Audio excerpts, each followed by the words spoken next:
बसंत का समा। और बसंत के समा में समा आपको पूरे लाहौर से वो हर जगह दिखाएगा जहां पे बसंत को सेलिब्रेट किया जा रहा है आफ्टर अ लॉन्ग टाइम। हम ये देख, अच्छा कुछ लोग कह रहे हैं पंजाब में बसंत हो रही है। नहीं जी, पंजाब में नहीं हो रही, पंजाब के सूबाई दारुल हुकूमत सिर्फ लाहौर में बसंत हो रही है। म्यूजिक की फील आप देखने दिल कर रहा है कि यार खुद उठ के ना आप भंगड़े वाले जोन में चले जाएं, आप इसको इस तरीके से एंजॉय करें कि पता लग जाए पूरी दुनिया को कि यस ये है त्यौहार, ये है सकाफत, ये है हमारी पहचान। आपको पता है महक, आप कहते ना बसंत की बात हम कर रहे थे, बसंत मैंने जो विटनेस की है, दुनिया भर से लोग लाहौर आते थे, दुनिया भर से। मतलब अच्छा, वैसे इस दफा भी कुछ ऐसा ही देखने में आ रहा है, बिल्कुल ऐसी। और छतें जिस तरीके से बुकिंग का सिलसिला इस वक्त जारी है, छतें बुक की जा रही हैं, फेस्टिविटी है और खरीदो फरोख्त जो है वो शुरू हो चुकी है। तकरीबन लोग बुकिंग करवा रहे हैं पतंगों की, अपनी जो गुडियों की, ठीक है। तो ये वो त्यौहार है। अगेन आप देख रहे हो कि हमारे पीछे भी खूबसूरत जो रंग है ना, अब वो नजर आ रहे हैं। मेरा दिल कर महक, मैं तो इसको देखता जाऊं। नहीं, अभी नहीं, अभी बहुत टाइम है। 6, 7, 8 को गुड्डी उड़ानी है, उससे पहले आप गुड्डी नहीं उड़ा सकते, पाबंदी है जी। आपको इंतजार करना पड़ेगा। इलाका मकीन और अंदरूनी शहर आने वाले कहते हैं कि जी बचपन में हम ऐसी बसंत देखते थे, अब की बार फिर खूब जो है बसंत के त्यौहार को मनाएंगे, पतंगे उड़ाएंगे। लेकिन जनाब, हम फिर से आपको पैगाम दे रहे हैं कि महफूज बसंत के जरिए सेफ्टी को भी यकीनी बनाया जाएगा। बिल्कुल, इस हवाले से तफसीलात आपको बताएंगे कासिम अरशद। और के अंदरून शहर में भी बसंत मनाने के लिए तैयारियां उरूज पर पहुंच गई हैं। यहाँ के मकीन बसंत मनाने के लिए किस हद तक बेताब है, आइए जानते हैं। बड़ों से सुना है कि लाहौर में बसंत हुआ करती है, अब हम इसको फर्स्ट टाइम एक्सपीरियंस करेंगे एंड हमें क्यूरियोसिटी है ऑफ कोर्स कि कैसे होता है, गुड्डी कैसे उड़ती है, कुछ हमें तो उड़ानी भी नहीं आती। पतंगे उड़ाएंगे, गुड्डे उड़ाएंगे और महफूज बसंत मनाएंगे और ये कि सेफ्टी को यकीनी बनाएंगे ताकि ये त्यौहार आगे भी इसी तरीके से जारी रहे। बारबेक्यू करेंगे, मतलब फैमिली गैदरिंग होगी, सब साथ होंगे, तो I guess we are will enjoy that definitely. Basant के लिए हम खूब तैयार होंगे, सहेलियों को बुलाएंगे, खूब हल्ला गुल्ला करेंगे और येलो कलर की ड्रेस पहनेंगे। बसंत के बारे में हमने यही सुना है कि इसको बहुत फेस्टिवल की तरह मनाना चाहिए। बचपन में उड़ाई हैं, पतंग उड़ाई हैं और बहुत मज़ा आता था, तो काफ़ी एक खुशाइन चीज़ है, दोबारा से यहाँ पे हो रही है। अंदरून शहर के मकीन पुरज़म है कि बसंत के मौके पर वो खूब पतंगे और दावत का एहतमाम भी करेंगे। कैमरामैन उमर अजीम के साथ कासिम अरशद, समा, लाहौर। कासिम, हमें अपडेट कर रहे थे और आप लोगों ने देखा कि हमें जो है ना एहतियात भी बरतनी है। और अभी हम बात कर रहे थे किस तरीके से पूरे लाहौर को ना सजा दिया गया है। हम देख रहे हैं कि हर जानिब बसंत के रंग दिखाई दे रहे हैं, बिल्कुल इस तरीके से जैसे समा ने ये जो बसंत के रंग दिखाए हैं ना आपको लाहौर में, मैं कहीं भी नहीं। अच्छा, ये अभी शुरुआत है समा की तरफ से। आपके लिए जो लोग बसंत अगर नहीं मना सकते या अगर नहीं पार्टिसिपेट कर सकते किसी भी तरह से, तो पूरी फेस्टिविटी हम आपको दिखाएंगे, घर बैठे आपकी बसंत जो है उसको एंजॉय कराएंगे। लाहौर में बसंत से कबल किराए की छतों का रुझान बढ़ चुका है, बुकिंग जारी है। आपने कोई छत किराए पे ली है? किराए पर नहीं ली, लेकिन छत का रेंज हो गया है। मैं सोशल हूँ ना, मेरे दोस्त बहुत सारे। लेकिन इसके अलावा एक बड़ी मशहूर बिल्डिंग है माल रोड पर, जीपीओ। इस इमारत की छत को 5 लाख रुपए किराए पर लगा दिया गया। मैं ऐसे कौन खरीदेगा? 5 लाख से ज्यादा तो मैं कह रहा हूँ, बाकी छतें मिल रही हैं। लेट्स सी जी, उन्होंने शायद कहा हो कि अच्छा चले, कोई हो सकता है गरीब हो जो 5 लाख, कोई गरीब अमीर हो जो 5 लाख रुपए दे दे। मुकला ने जीपीओ की छत को किराए पर लेने के लिए एकदम शुरू कर दिया। ये ले जी, मुकला ने शुरू कर दिए हैं। गरीब अमीर की बात मैंने की थी। गरीब अमीर का जो फर्क है यहाँ पर खत्म हो गया। मुगला का क्या कहना है इस पर, अरशद अली हमें बता रहे हैं। जी अरशद। जी बिल्कुल, जो है वो लाहौरियों की बसंत मनाने के हवाले से तैयारियां अरूज पर पहुंच चुकी हैं। इस वक्त जो है वो मैं जीपीओ चौक मार रोड पर मौजूद हूं, जहां पर जो है वो जीपीओ चौक की जो छत है उसको जो है वो इंतज़ामिया ने किराए पर देने का फ़ैसला किया है और उसका बाकायदा एक जो ऐड है वो भी अवेज़ा कर दिया है। इस ऐड के मुताबिक जो है वो 5 लाख रुपया 24 घंटे का जो है वो इंतज़ामिया जीपीओ की मांग रही है और इसमें जो है वो 24 घंटों की सर्विसेज है, जिसमें पानी और बिजली इंतज़ामिया जीपीओ की फ्राहम करेगी। कुछ वकला हजरात जो हैं वो अंदर गए हैं और उन्होंने छत लेने के लिए जो है वो बातचीत की है। उनसे बात करते हैं। हमने उनसे कहा कि ये छत हमें दे दें, हमने अपना त्यौहार एंजॉय करना है, तो उन्होंने रेट बहुत ज़्यादा मांग लिया। यहाँ पर रेट लिखा हुआ है तकरीबन 5 लाख रुपए और वहाँ से हमसे मांग लिया 5,36,000 रुपये। ये तो 5 लाख रुपया तो उन्होंने लगा दिया है। आपने कितने ऑफ़र किया उनको?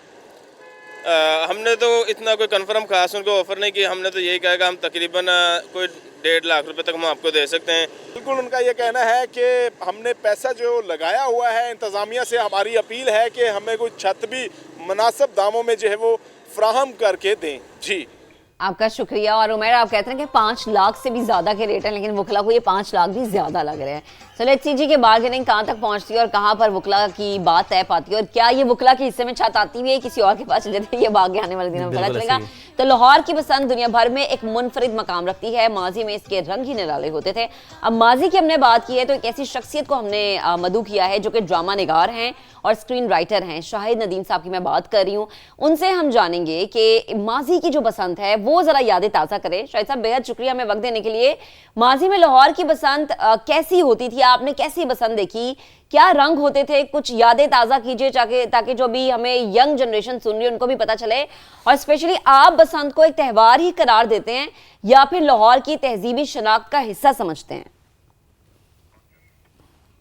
जी, बसंत वैसे तो बरसगीर में सदियों से मनाई जा रही है और पंजाब में भी बहुत इसका रौनक होती है और एक सीजनल फेस्टिविटी है। लेकिन लाहौर की बसंत की बात ही निराली है। लाहौर की पहचान बन चुकी थी बसंत, ख़ास तौर पे अंदरून शहर में, जहाँ छतों के ऊपर बसंत के मेले सजते थे, बसंत के मुकाबले होते थे, पकवान बनाए जाते थे और बसंती रंग के कपड़े पहने जाते थे और म्यूज़िक होता था, एंटरटेनमेंट होती थी। तो ये लाहौर के कल्चर की एक पहचान थी जिसको अनफॉर्चुनेटली गलत फहमियों की बुनियाद पर उसको बैन कर दिया गया। और एक लाहौर का जो फरवरी के महीने में या बहार के मौसम में जो एक रंगों से सजा हुआ आसमान होता था वो बैरन हो गया और वो फीका पड़ गया। और उसकी वजह से मैं समझता हूँ कि लाहौर के इमेज को और लाहौर के बासियों की जो एक फेस्टिव स्पिरिट थी, एंजॉय करने की, जिंदा दिलाने लाहौर की जो स्पिरिट थी, उसको भी नुकसान पहुंचा। बिल्कुल। शाहिद साहब, आप इस बार की बसंत को क्या मुख्तलिफ आप देख रहे हैं, कैसे मुख्तलिफ देख रहे हैं, क्या चीज़ मुख्तलिफ होती नज़र आ रही है? और अजोका थिएटर की हम बात करते हैं, बड़ी तारीखी हैसियत है इसकी भी, तो इसका बसंत के हवाले से क्या किरदार रहा है? कि जी, अब 10-12 साल से ये आसमान फीका था, आसमान बेरंग था और हम लोग मिस कर रहे थे ये जो बसंत का जो एक पूरी दुनिया में जो चर्चा था लाहौर की बसंत का। और उसके लिए फिर हमने ये ड्रामा भी उसी ज़माने में अजोका ने करना शुरू किया, लो फिर बसंत आई, जिसकी एक बुनियाद यही थी कि ये बैन करने से मसले हल नहीं होते, मैनेज करना चाहिए, फैसिलिटेट करना चाहिए, एंजॉय भी करना चाहिए और साथ साथ महफूज बसंत भी होनी चाहिए। तो अब हमें बड़ी खुशी है कि ये बसंत रिवाइव हुई है और बड़े मुनज़्ज़म तरीके से, और लाहौर के शहरियों ने पूरा उसमें दिलचस्पी ली है। पूरा शहर जो है उसमें एक रौनक बहाल हुई है और गुड्डियाँ और पतंगे रंग बरंगी और उनके साथ जो एक नज़ाकत है, जो गुड्डी की नज़ाकत है और जो गुड्डी की एक ऊपर फ़ज़ा में उड़ने का जो एक तस्वर है, मैं समझता हूँ कि वो लाहौर के शहरियों का एक ख्वाब है जो अब पूरा हुआ है। ज़बरदस्त। अच्छा शाहिद साहब, ये बताएं कि माजी की बसंत में अंदरूनी शहर का मंजर कैसा होता था, लोगों में कैसा जोश और जज्बा पाया जाता था? मेरा ताल्लुक़ रहा है अंदरून शहर से, मिस्री शाह से, और मुझे अपने बचपन में याद है कि कैसे छतों पे रौनक होती थी और औरतें और मर्द सारे जमा होते थे, एंजॉय करते थे। एक बहुत ही पुरलुत्फ़ किस्म का कंपटीशन होता था और उसमें कोई कॉन्सेप्ट ही नहीं था वायलेंस का या हर कीमत पे जीतने का, जो बाद में उसमें उसको करप्ट किया गया।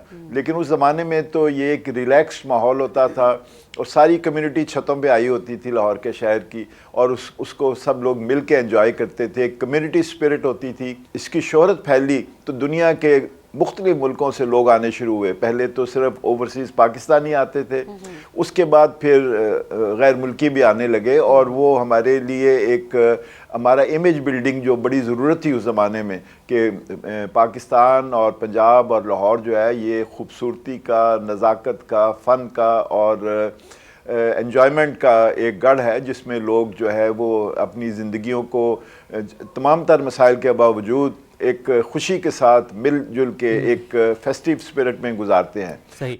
शाहिद साहब, नई नस्ल की बात करें, यानी कि जेन जी का जिक्र कर लेते हैं। जेन जी के लिए तो ये पहली बसंती होगी और ये सिर्फ सोशल मीडिया की नज़र से ही वो इसको जानते हैं, तो उन्हें अपनी असल तहजीब से अब कैसे जोड़ा जा सकता है? उन्हें महफूज और तफरी से भरपूर बसंत कैसे फराहम की जा सकती है ताकि लाहौर की बसंत अब फिर से एक आलमी फेस्टिवल बन सके?